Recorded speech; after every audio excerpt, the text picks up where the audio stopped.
We'll put all of that to the Home Secretary, Suella Braverman, who I'm pleased to say joins us now. But we will start very much with the illegal immigration bill. Good morning to you, Home Secretary.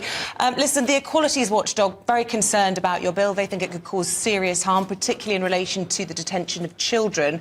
And also they're worried about the removal of protections for modern slavery victims. And these are concerns that are shared by many in your own party. Are you going to budge on that at all?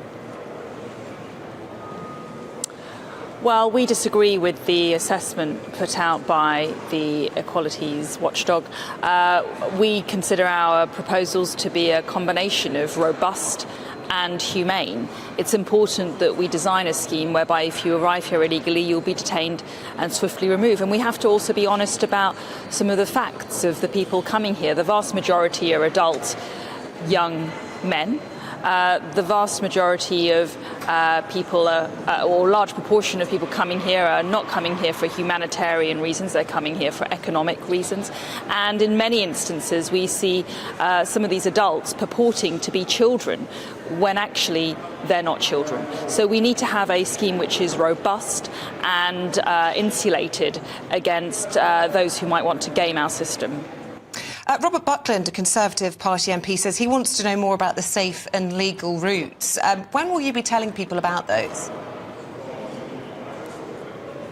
We've included a clause in our bill which sets out our commitment to roll out broader safe and legal routes. It's an important element of our programme, but we have engaged in lots of discussions with colleagues, and I consider that the commitment that we've made is a good one. It has to be read in conjunction with the pressing and immediate problem that we're facing right now, that being 45,000 people crossing the Channel illegally, sometimes fatally so, £6 million a day being spent on hotel accommodation, £3 billion being spent a year to service our asylum costs. So we need to stop the boats, first and foremost. That's why the Prime Minister made that one of his 5 key pledges at the beginning of the year.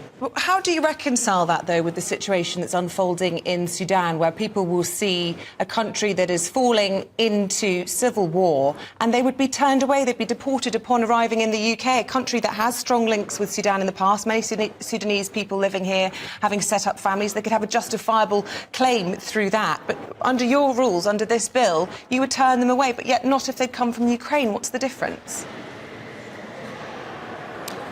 Well, if you're suggesting that people might get on a small boat and come here, that would be totally unacceptable. That's what our scheme is how would they do it designed safely and to legally fix. from Sudan? Well, there are safe and legal routes that are on offer.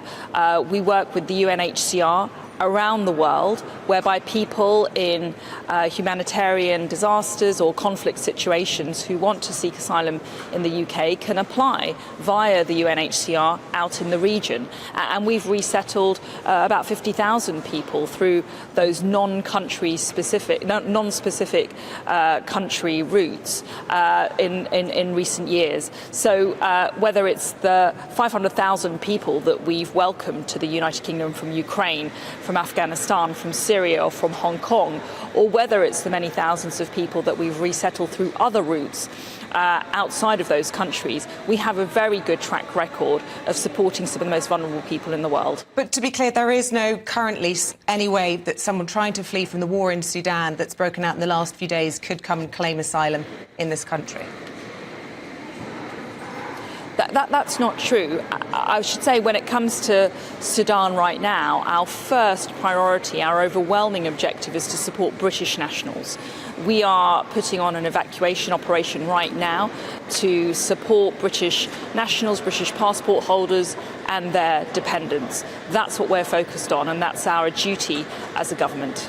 Can you give us an update on how that's going? Because we understand the first flight had something like 39 British nationals on. We understand incredibly complex situation on the ground. But, I mean, when you've got potentially 4,000 British nationals, lots of questions will be asked about why more people haven't been evacuated so far. Well, it is a very complex situation, very sensitive situation, and it's very fast-moving as well. The Prime Minister has been leading the operation, working with the Foreign Office, working with the Ministry of Defence and the Home Office and other departments to ensure that we've got an operation in place. And what we've seen is an evacuation operation taking place. We've got over 1,000 military personnel out in Sudan. I've sent Border Force officers out to Sudan to help with the processing and checking of passports, and we're ensuring that there's a very strong diplomatic effort from the Foreign Office, who will be contacting directly those British nationals who may be affected.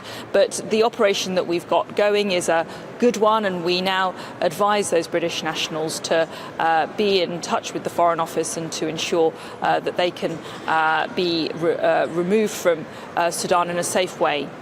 Yeah, during this critical window, as the Prime Minister described it. I don't know if you saw the comments by opposite number in Germany yesterday. The German Foreign Minister saying it was important to us that, unlike in other countries, an evacuation not only applies to our embassy staff, but to all local Germans and our partners. Do you think that was a dig at us? I can't speak for the Germans, but what I would say is that we are in a very different situation to many other countries. For unique and historic reasons, we have a larger cohort of British nationals in Sudan than many other countries, and that puts us in a very different position. We have focused on supporting our diplomats because in some cases they have been in the crossfire and they've been really at significant risk to life and limb. We now are supporting British nationals more broadly, and that's why I'm very pleased that we are enabling the evacuation of many British nationals to safety. Lastly, I want to ask you about the recruitment of 20,000 new officers to the police force here in the UK. I know this is something that you pledged in your Conservative Party manifesto, and we'll find out in, I think, 9 minutes' time whether or not you've achieved that.